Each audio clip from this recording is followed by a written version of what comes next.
안녕하세요. 인생 이막 세움 TV입니다. 갑작스럽게 직장을 잃거나 장사가 어려워져 소득이 끊겼다면 어떻게 해야 할까요? 가족이 큰 병에 걸려 병원비가 한꺼번에 발생하거나 화재와 같은 예상하지 못한 사고로 당장 생활하기 어려워질 수도 있습니다. 이럴 때 많은 분이 이렇게 생각합니다. 나는 기초생활수급자가 아니니까 정부의 도움을 받을 수 없겠지. 하지만 꼭 그렇지는 않습니다. 갑작스러운 위기 상황으로 생계 유지가 어려워졌다면 기초생활수급자가 아니어도 긴급복지지원제도를 신청할 수 있습니다. 오늘은 2026년 긴급복지생계지원금의 신청 대상과 지원금액, 소득재산 기준, 그리고 신청 방법까지 알기 쉽게 알려드리겠습니다. 긴급복지지원제도란 무엇일까요? 긴급복지지원제도는 갑작스러운 위기 상황으로 생계 유지가 어려워진 저소득 가구를 신속하게 지원하는 제도입니다. 일반적인 복지제도는 소득과 재산을 조사한 뒤 지원 여부를 결정하는 경우가 많습니다. 하지만 긴급복지지원은 위기 상황이 확인되면 우선 필요한 지원을 하고 이후 소득과 재산 등을 조사하는 선지원 후조사 방식으로 진행됩니다. 다만 먼저 지원받았다고 해서 심사가 생략되는 것은 아닙니다. 사후조사 결과 지원 기준에 맞지 않거나 거짓으로 신청한 사실이 확인되면 지원금의 일부 또는 전부가 환수될 수 있습니다. 어떤 위기 상황에서 신청할 수 있을까요? 대표적인 위기 사유를 살펴보겠습니다. 주소득자의 사망이나 가출, 행방불명 또는 구금으로 소득을 잃은 경우입니다. 본인이나 가족이 중한 질병 또는 부상을 당해 생계가 어려워진 경우도 해당할 수 있습니다. 주소득자나 부소득자의 실직, 휴업 또는 폐업으로 소득이 크게 줄어든 경우도 신청할 수 있습니다. 화재나 자연재해로 거주하던 주택에서 생활하기 어려워진 경우, 가정폭력이나 학대로 안전한 생활이 어려워진 경우도 위기 사유로 인정될 수 있습니다. 이혼으로 소득이 현저히 줄었거나 수도가스요금, 사회보험료, 월세 등을 장기간 내지 못한 경우에도 지방자치단체 기준에 따라 심사를 받을 수 있습니다. 2026년에는 소득 감소로 전기요금을 내지 못해 실제로 단전된 경우뿐 아니라 전기 공급 중단 예고를 받은 경우까지 위기 사유에 포함됐습니다. 중요한 것은 단순히 소득이 낮다는 이유만으로 지급되는 것이 아니라 인정할 수 있는 위기 상황과 소득 재산 기준을 함께 충족해야 한다는 점입니다. 2026년 생계지원금은 얼마일까요? 2026년 긴급복지 생계지원금은 가구원 수에 따라 달라집니다. 1인 가구는 월 78만 3천 원입니다. 2인 가구는 월 128만 6,600원입니다. 3인 가구는 월 164만 4천 원입니다. 4인 가구는 월 199만 4,600원입니다. 따라서 최대 199만 원을 받는다는 표현보다는 4인 가구 기준 월 199만 4,600원을 받을 수 있다고 설명하는 것이 정확합니다. 5인 이상 가구는 가구원 수에 따라 지원금이 더 늘어날 수 있습니다. 지급액은 신청자의 기존 소득이나 가구 상황에 따라 달라질 수 있으므로 실제 지급 금액은 담당 기관의 심사를 통해 결정됩니다. 지원 기간은 얼마나 될까요? 생계지원은 일반적으로 우선 일정 기간 제공됩니다. 위기 상황이 해결되지 않았다면 담당 기관의 심사와 긴급지원심의위원회의 심의를 거쳐 지원이 연장될 수 있습니다. 생계지원은 관련 기준에 따라 총 6개월 범위에서 지원될 수 있지만 신청했다고 처음부터 6개월분이 한꺼번에 지급되는 것은 아닙니다.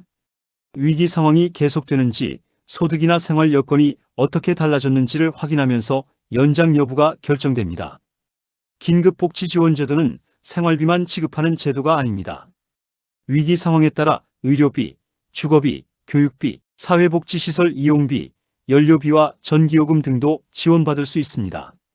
특히 중한 질병이나 부상으로 큰 병원비가 발생한 경우에는 의료지원 심사를 받을 수 있습니다.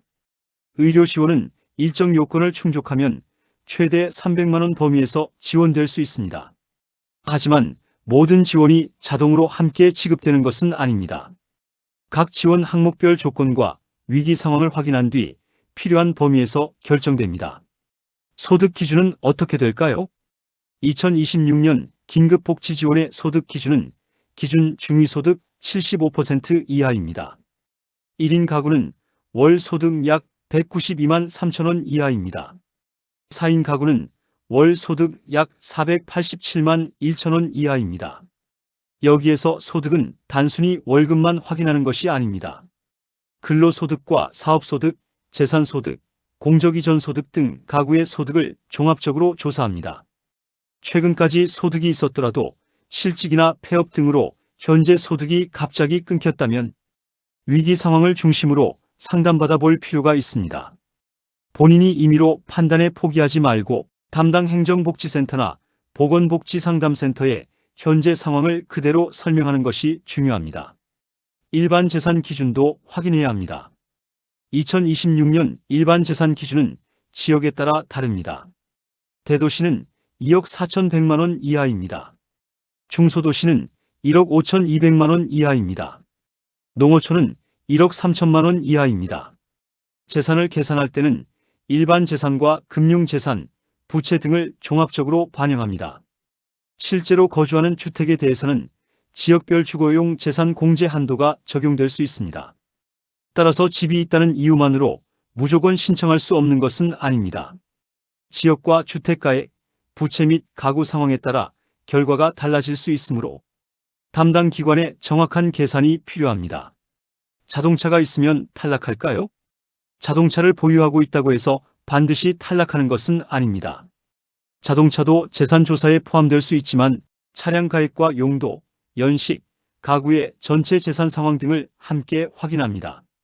오래된 차량이나 생업 또는 출퇴근, 병원 이용 등에 필요한 차량을 가지고 있다는 이유만으로 신청을 포기해서는 안 됩니다.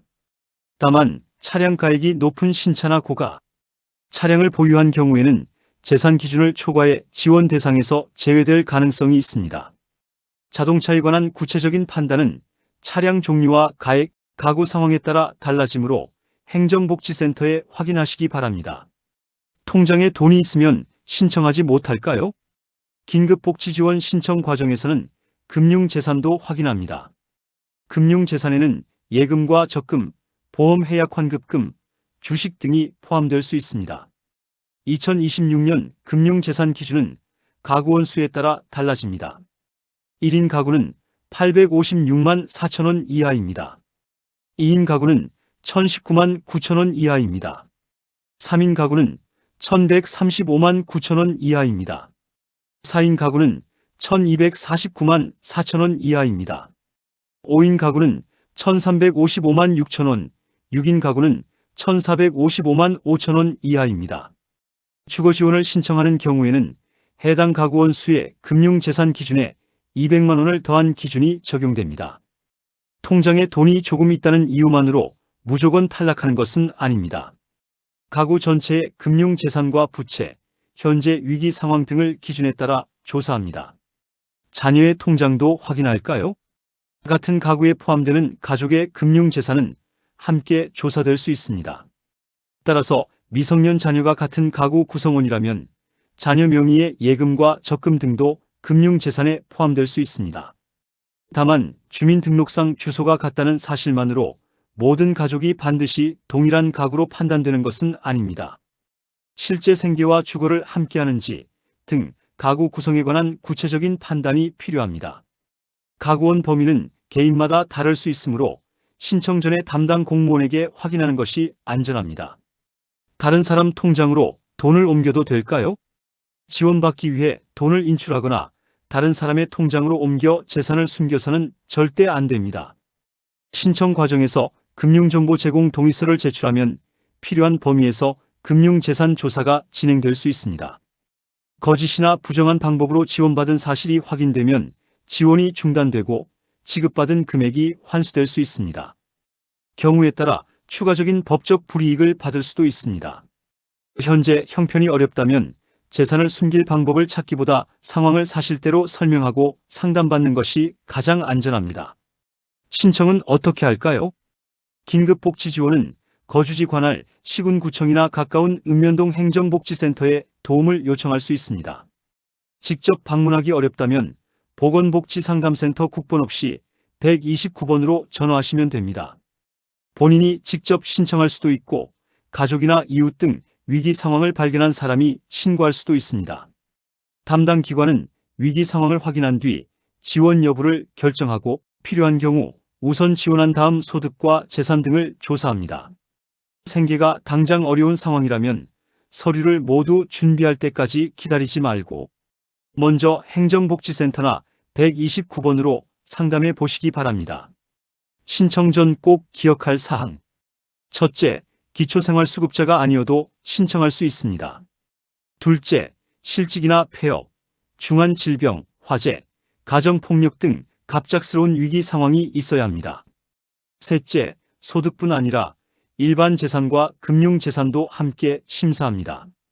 넷째, 자동차나 집, 통장 잔액이 있다는 이유만으로 본인이 먼저 탈락이라고 판단할 필요는 없습니다.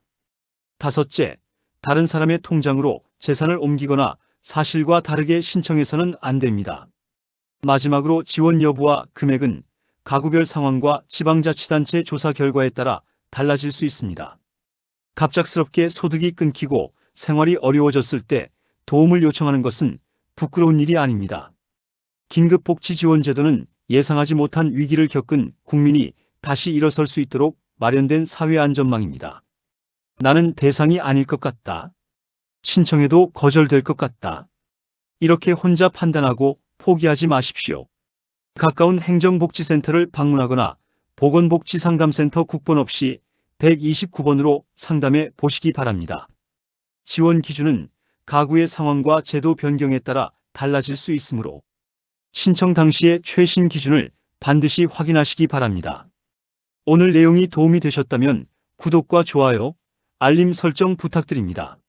앞으로도 시니어 생활에 꼭 필요한 복지와 정부 지원 정보를 쉽고 정확하게 전해드리겠습니다. 지금까지 인생 이막 세움 TV였습니다. 감사합니다.